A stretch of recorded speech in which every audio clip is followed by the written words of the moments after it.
बिस्मिल्लाहिर्रहमानिर्रहीम अस्सलाम वालेकुम दोस्तों। आज एक ऐसी फार्म ते आए हैं। ये सब तो पहले मैं लोकेशन क्लियर करदा। ये बिल्कुल हासलपुर तो थोड़ा ही दूर है, तकरीबन छोना वाला बॉर्डर एरिया, यानी कि एग्जैक्ट जो ना बॉर्डर बिल्कुल करीब जाइए। तो उत्थे एक दोस्त आए ने, उन्होंने फार्म नाम की दस्सिया इफ्तिखार अहमद गिल साहब। तो उन्होंने आज गलबात करते हैं, नाले उन्होंने पुछते हैं। माशाल्लाह काफ़ी अच्छा सैटअप मैं देखा आके, काफ़ी जानवर भी बने ने और काफ़ी इन्हों का जोड़ा है वो शेड भी बहुत अच्छा है, तो काफ़ी अच्छा सिस्टम है। अस्सलाम वालेकुम सर। वालेकुम सलाम, क्या हाल है जी? अल्लाह पाक दा शुक्र, तुसीं सुनाओ सर। अल्हम्दुलिल्लाह खैरियत ठीक ठाक। अच्छा सर, ये अपने किन्ने जानवर ने सर? तकरीबन 40 जानवर ने साढ़े। 40 जानवर ने। अगे आ जाओ ज़रा। अच्छा, तो आ बच्चे छोटे तुसीं लैदा बन्ने हुए ने, जी जी। ਇਹ ਅਲੱਗ ਬੰਨੇ ਹੋਏ ਨੇ। ਹਾਂਜੀ ਹਾਂਜੀ, ਲਹਿਦਾ ਦੁੱਧ ਪੀਣ ਵਾਲੇ ਲਹਿਦਾ ਬੰਨੇ ਆ ਨਾ। ਅੱਛਾ, ਜਿਹੜੇ ਵੱਡੇ ਨੇ ਇਹ ਅਲੱਗ ਨੇ, ਉਦੋਂ ਛੋਟੇ ਅਲੱਗ ਨੇ, ਜਿਹੜੇ ਫਿਰ ਉਸ ਤੋਂ ਛੋਟੇ ਨੇ ਜ਼ੀਰੋ ਸਾਈਜ਼ ਉਹ ਅਲੱਗ ਨੇ। ਸਾਰੇ ਲਹਿਦਾ ਲਹਿਦਾ ਬੰਨੇ। ਅਲੱਗ ਅਲੱਗ ਬੰਨੇ ਨੇ, ਹਾਂਜੀ ਉਹ ਫਿਰ ਇੱਕ ਦੂਜੇ ਨੂੰ ਮਾਰਦੇ ਨਹੀਂ। ਹਾਂਜੀ, ਇਸ ਵਾਸਤੇ।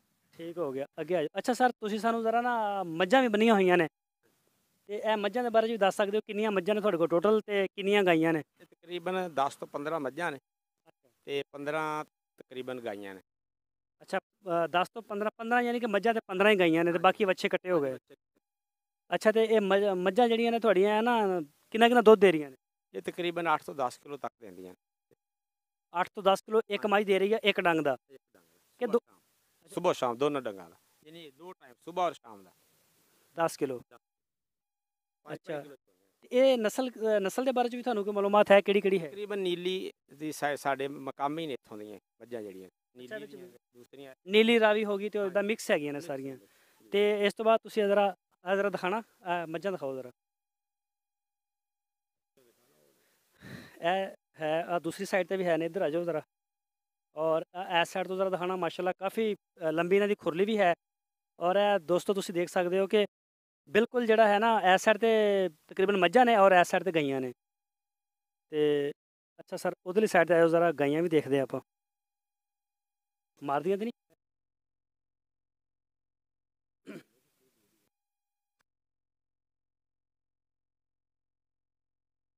ਅੱਛਾ, ਤੇ ਸਰ ਇਹ ਗਾਈਆਂ ਜਿਹੜੀਆਂ ਤੁਹਾਡੇ ਕੋਲ ਹੈ ਨੇ, ਵਲੈਤੀ ਨੇ ਜਾਂ? ਸਾਡੀਆਂ ਸਾਰੀਆਂ ਕਰਾਸ ਦੀਆਂ ਨੇ, ਫਰੀਜ਼ੀਅਨ ਤੇ ਦੂਸਰੀ ਕਰਾਸ ਦੀਆਂ ਤਕਰੀਬਨ ਜ਼ਿਆਦਾ। ਜ਼ਿਆਦਾ ਕਰਾਸ, ਯਾਨੀ ਕਿ ਸਾਹੀਵਾਲ ਕਰਾਸ ਤੇ ਫਰੀਜ਼ਨ ਦਾ ਤੇ? ਹਾਂਜੀ, ਕਰਾਸ ਸਾਹੀਵਾਲ ਕਰਾਸ ਸਾਰਾ ਤਕਰੀਬਨ। ਸਹੀ ਹੋ ਗਿਆ। ਤੇ ਇਹ ਥੱਲੇ ਸਫਾਈ ਵਗੈਰਾ ਨਹੀਂ ਹੈ ਨਾ, ਬਹੁਤ ਜ਼ਿਆਦਾ ਲਿਬੜੀਆਂ ਹੋਈਆਂ ਨੇ, ਤੇ ਕੀ ਮਸਲਾ ਹੈਗਾ ਇਹਨਾਂ ਦਾ? ਬਸ ਇੱਥੇ ਮੇਨ ਵਜ੍ਹਾ ਹੈਗੀ ਮੁਲਾਜ਼ਮਾਂ ਵਾਲੀ, ਉਹ ਜ਼ਿਆਦਾ ਫਿਰ ਕੇਅਰ ਨਹੀਂ ਨਾ ਕਰਦੇ, ਅਸੀਂ ਰਹਿੰਦੇ ਬਾਹਰ ਜ਼ਿਆਦਾ, ਇਹਦੀ ਵਜ੍ਹਾ ਇਹ ਬਣਦੀ ਹੈ। ਕੋਸ਼ਿਸ਼ ਕਰਨੇ ਪਰ ਅਸੀਂ ਜ਼ਿਆਦਾ ਸਹੀ। ਅੱਛਾ ਠੀਕ ਹੋ ਗਿਆ ਸਰ। ਇਹ ਨਾ ਇੱਕ ਗਾਂ ਜਿਹੜੀ ਸਾਡਾ ਕਿੰਨਾ ਦੁੱਧ ਦੇ ਰਹੀ ਹੈ? ਤਕਰੀਬਨ ਇੱਕ ਗਾਂ ਜਿਹੜੀ ਹੈ ਡੇਲੀ ਤੋਂ 15 ਕਿਲੋ ਦੁੱਧ ਦਿੰਦੀ। ਇੱਕ ਗਾਂ 2 ਟਾਈਮ ਦਾ 15 ਕਿਲੋ ਦੁੱਧ ਦੇ ਰਹੀ ਹੈ। ਮਾਸ਼ਾਅੱਲਾ ਬੜੀ ਅੱਛੀ ਐਵਰੇਜ ਆ ਰਹੀ ਹੈ। ਤੇ ਤੁਸੀਂ ਇਹਨਾਂ ਵਿੱਚ ਕੋਈ ਤੁਹਾਡਾ ਫਾਰ ਸੇਲ ਵੀ ਹੈ ਜਾਂ ਨਹੀਂ? ਨਹੀਂ, ਕੋਈ ਜ਼ਰੂਰਤ ਪਏ ਫਿਰ ਵੇਚ ਲਈ ਦੀਆਂ ਨੇ, ਜ਼ਿਆਦਾ ਨਹੀਂ। ਅੱਛਾ, ਯਾਨੀ ਕਿ ਤੁਹਾਡਾ ਪਰਮਾਨੈਂਟ ਇੱਕ ਫਾਰਮਿੰਗ ਹੈਗੀ ਆ, ਤੁਹਾਡਾ ਸੇਲ ਪਰਚੇਜ਼ ਦਾ ਕੰਮ ਨਹੀਂ ਹੈ? ਫਾਰਮਿੰਗ ਕਰਨੇ ਆ ਬਸ। ਠੀਕ ਹੋ ਗਿਆ। ਅੱਛਾ, ਤੇ ਇਹਨਾਂ ਨੂੰ ਖਵਾ ਕੀ ਰਹੇ ਹੋ ਤੁਸੀਂ? ਯਾਨੀ ਕਿ ਸੈਲੇਜ ਦੇ ਰਹੇ ਹੋ, ਬਾਜਰਾ ਦੇ ਰਹੇ ਹੋ, ਕਮਾਦ ਪਾ ਰਹੇ ਹੋ, ਵੰਡਾ ਪਾ ਰਹੇ ਹੋ ਕੀ? ਅਸੀਂ ਇਹਨਾਂ ਨੂੰ ਫਿਲਹਾਲ ਪਹਿਲੇ ਤੇ ਬਾਜਰਾ ਪਾਉਂਦੇ ਸਾਂ, ਤੇ ਹੁਣ ਅਸੀਂ ਕਮਾਦ ਦੇ ਨਾਲ ਤੂੜੀ ਮਿਕਸ ਕਰਕੇ ਨਾ, ਤੇ ਨਾਲ ਪੱਠੇ ਨੇ ਬਰਸਨ ਵਗੈਰਾ ਦੇ, ਉਹ ਪਾ ਰਹੇ ਨੇ।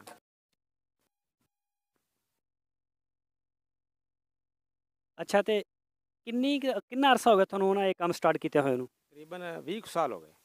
ਅੱਛਾ, 20 ਸਾਲ। ਤੇ ਕਿੰਨੇ ਕੁ ਜਾਨਵਰ ਤੋਂ ਸਟਾਰਟ ਕੀਤਾ ਸੀ?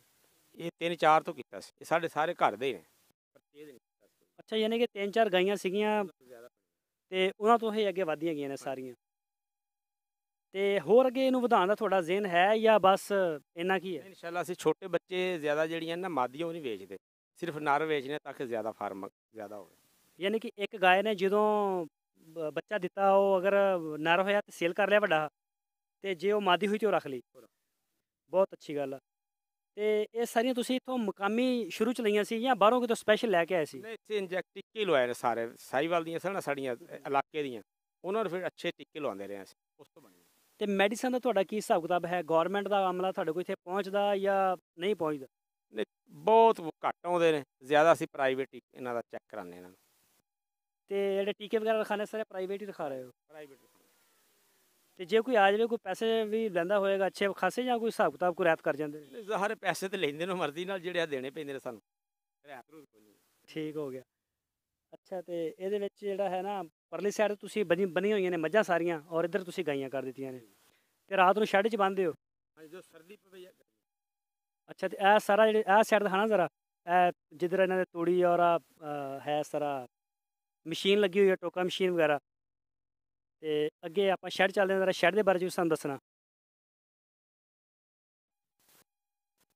ਅੱਛਾ ਇਹ ਸ਼ੈੱਡ ਵੀ ਜ਼ਰਾ ਸ਼ੈੱਡ ਦਿਖਾਣਾ ਜ਼ਰਾ, ਪਹਿਲੇ ਇਹਦੀ ਸਾਰੀ ਨਾ ਇਹਦੀ ਲੈਂਥ ਦਿਖਾਓ, ਲੰਬਾਈ ਦਿਖਾਓ। ਇਹ ਤੁਸੀਂ ਦੋਸਤੋ ਦੇਖ ਸਕਦੇ ਹੋ, ਮਾਸ਼ਾਅੱਲਾ ਬੜਾ ਹੀ ਪਿਆਰਾ ਸ਼ੈੱਡ ਸੀਗਾ ਇਹਨਾਂ ਦਾ।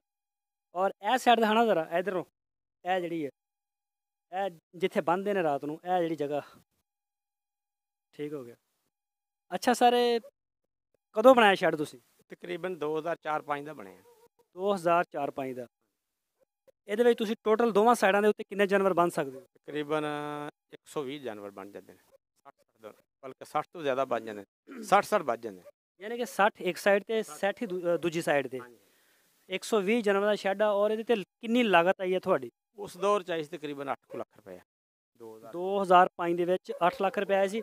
ਅਗਰ ਹੁਣ ਬਣਾਉਣਾ ਚਾਹੀਏ ਤੇ ਕਿੰਨਾ ਇਹਦੇ ਤੇ ਖਰਚਾ ਆ ਸਕਦਾ, ਇੱਕ ਲਮਸਮ ਅੰਦਾਜ਼ਾ? ਮੇਰਾ ਅੰਦਾਜ਼ਾ 30-40 ਲੱਖ ਰੁਪਏ ਲੱਗੇਗਾ, 30 ਤੋਂ 35 ਲੱਖ ਲੱਗੇਗਾ, ਕਿਉਂਕਿ ਇਹਦੀ 80 ਫੁੱਟ ਲੰਬਾਈ ਹੈ। ਹਾਂ ਸੌਰੀ, ਇਹਦੀ ਨਾ ਪਹਿਲੇ ਸਾਨੂੰ ਲੰਬਾਈ ਚੜਾਈ ਦੱਸੋ ਜ਼ਰਾ ਕਿ ਇਹਦੀ ਲੰਬਾਈ ਕਿੰਨੀ ਆ ਔਰ ਚੜਾਈ ਕਿੰਨੀ? ਇਹ ਇੱਕ ਸਾਈਡ ਦੀ 80 ਫੁੱਟ ਹੈ। ਅੱਛਾ ਤੇ ਚੌੜਾਈ ਜਿਹੜੀ ਤਕਰੀਬਨ ਇੱਕ ਸਾਈਡ ਦੀ 10 ਫੁੱਟ, 10 ਤੋਂ 12 ਫੁੱਟ। ਅੱਛਾ 10 ਤੋਂ 12 ਫੁੱਟ। ਤਕਰੀਬਨ 16 ਫੁੱਟ ਦੇ ਗਾਡਰ ਪਏ ਤੇ 3 ਪੋਰਸ਼ਨ ਨੇ ਇਹਦੇ। ਇੱਕ ਪੋਰਸ਼ਨ ਲਹਿਦਾ ਨੇ, ਦਰਮਿਆਨ ਗੈਲਰੀ ਲਹਿਦਾ ਬਣੀ ਹੈ ਤਾਂ ਕਿ ਵਿੱਚ ਅਸੀਂ ਆਰਾਮ ਨਾਲ ਚੱਲ ਫਿਰ ਸਕੀਏ। ਵਿੱਚ ਮੰਜੀਆਂ ਅਸੀਂ ਡਾਈਆਂ ਨੇ, ਬਿਜਲੀ ਲੱਗੀ ਹੈ, ਇੰਤਜ਼ਾਮ ਸਾਰਾ ਹੋਇਆ। ਠੀਕ ਹੋ ਗਿਆ। 16 ਫੁੱਟ ਇਹਦੀ ਇੱਕ ਸਾਈਡ ਦੀ, ਜਿਹੜੀ ਕਿ ਟੋਟਲ 32 ਫੁੱਟ ਚੌੜਾ ਹੋ ਗਿਆ ਔਰ ਲੰਬਾਈ 80 ਫੁੱਟ। 80 ਫੁੱਟ। ਹੁਣ ਇਸ ਟਾਈਮ ਅਗਰ ਇਹ ਤਿਆਰ ਕਰਨਾ ਹੋਵੇ ਤੇ ਇਹਦੇ ਵਾਸਤੇ 25 ਤੋਂ 30 ਲੱਖ ਰੁਪਏ ਚਾਹੀਦਾ। ਹਾਂਜੀ ਬਿਲਕੁਲ 25-30 ਲੱਖ ਰੁਪਏ ਚਾਹੀਦਾ। ਠੀਕ ਹੋ ਗਿਆ। ਅੱਛਾ ਇਹ ਜਿਹੜਾ ਇੱਧਰ ਆ ਜ਼ਰਾ, ਇਹ ਜਗ੍ਹਾ ਦਿਖਾ।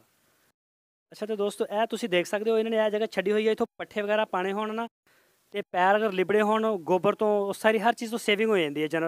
ਚਾਰਾ ਬਿਲਕੁਲ ਸਾਫ਼ ਸੁਥਰਾ ਅੱਗੇ ਜਾਏਗਾ ਔਰ ਇੱਥੋਂ ਪਾਣੇ ਵੀ ਸੌਖੇ ਨੇ।